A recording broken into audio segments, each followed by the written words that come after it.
अस्सलाम वालेकुम students, last time हम पढ़ रहे थे स्केलर प्रोडक्ट, हमने प्रॉपर्टीज़ पढ़ी थी। उसकी एक प्रॉपर्टी हम आज डिस्कस करने जा रहे हैं, वो है product of rectangular components of vector A and B. मैंने बताया था आपको 2D के अंदर कंपोनेंट बनते हैं x पे y पे, 3D में x y और z पे बनते हैं।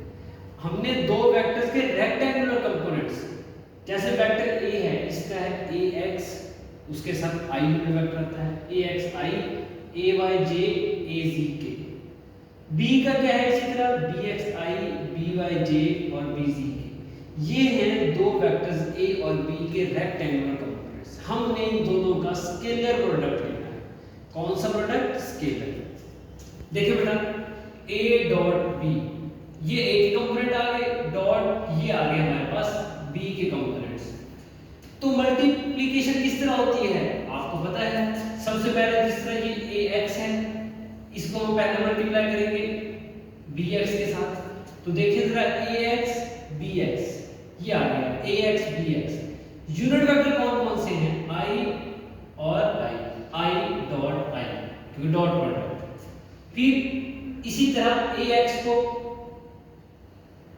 by के साथ, ax by आ गया, i डॉट अब क्या है, j। इसी तरह ax को bz के साथ, ax bz, इधर i है इधर k है, unit vector i dot k। अब इसी तरह ay को इन तीनों के साथ, पहले ay bx, फिर ay by, फिर ay az।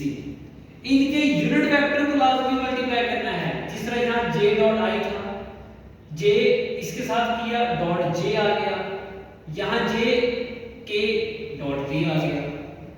अब बेटा करते हैं az को इन तीनों के साथ। पहले आएगा az bx,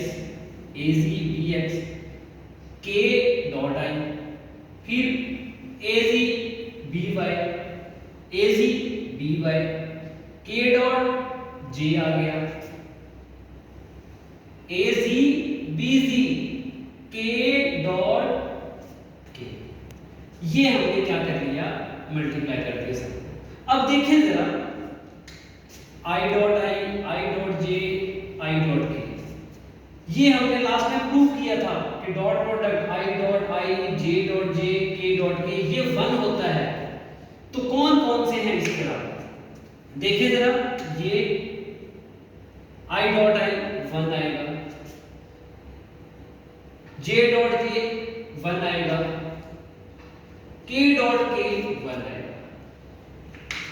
इस केस में देखो, i डॉट j या j डॉट k या k डॉट i, ये तो परपेंडिकुलर नहीं है, और परपेंडिकुलर में क्या आता है आंसर? 0।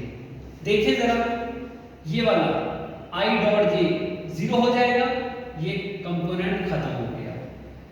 i डॉट k ये भी परपेंडिकुलर है, ये भी 0 होते हैं, ये भी खत्म हो जाएगा। तो बेटा इसके अंदर से हमारे पास सिर्फ ये बच गया है ax bx। i dot i चूंकि 1 होता है इसलिए वो खत्म हो गया। 1 जिससे भी मल्टीप्लाई हो वही रहता है, j नहीं होता। इस लाइन में देखिए जरा, j dot i 0, j dot j 1, ये वाली चीज मैंने ये लिखी ay by, j dot k 0, ये भी खत्म। थर्ड में देखिए az bx, k dot i 0 खत्म, k डॉट j 0 खत्म, k डॉट k 1, तो ये az bz लिख लेंगे। तो ये हमारे पास दो वेक्टर्स के रेक्टेंगुलर कंपोनेंट का स्केलर प्रोडक्ट आ गया। अब निकालते हैं एंगल कैसे निकालना है। a dot b is equal to ab cos of theta. हमें थीटा चाहिए, cos थीटा इधर ही रहने देते हैं, ab जो इधर मल्टीप्लाई हो रहा है इधर जाके डिवाइड कर देते हैं।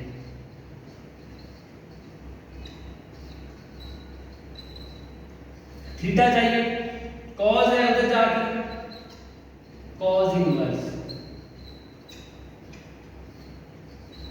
ये बेटा एंगल फाइंड करने का तरीका है। ये हमारे पास स्केलर प्रोडक्ट कंप्लीट हो गया। इसके रिलेटेड एक छोटा सा न्यूमेरिकल देख लेते हैं जो बहुत ही इंपॉर्टेंट न्यूमेरिकल है। 2.10 न्यूमेरिकल है एक्सरसाइज का। दो वेक्टर दिए हुए हैं। क्या कहते हैं?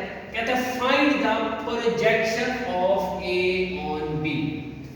क्या कहता है? दो वेक्टर दिए हुए हैं ए और बी। स्टेटमेंट आपकी बुक पे लिखी हुई है। क्या लिखा हुआ है? कहता है find the projection of vector A in the direction of vector B. तो हमें पता चल गया है कि प्रोजेक्शन ऑफ ए फाइंड करनी है। वो क्या होती है? ए cos थीटा। स्केलर प्रोडक्ट में डिटेल में पढ़ा था कि जो प्रोजेक्शन लेते हैं उसका हॉरिजॉन्टल कंपोनेंट इफेक्टिव होता है। तो यहाँ ए cos थीटा। तो फॉर्मूला बनाते हैं, इसका क्या बनेगा? ये है हमारे पास स्केलर प्रोडक्ट की मैग्नीट्यूड। हमें चाहिए a cos theta. a cos theta, ये जो b इधर मल्टीप्लाई हो रहा है इधर जाके से कर देते हैं डिवाइड। तो अब बेटा a cos थीटा फाइंड करने के लिए हमें दो चीजें रिक्वायर्ड है। पहले a और b का डॉट प्रोडक्ट, फिर b की मैग्नीट्यूड। तो इनका प्रोडक्ट लेते हैं। a किसके इक्वल है? i minus 2j plus 3k dot 3i plus 4k।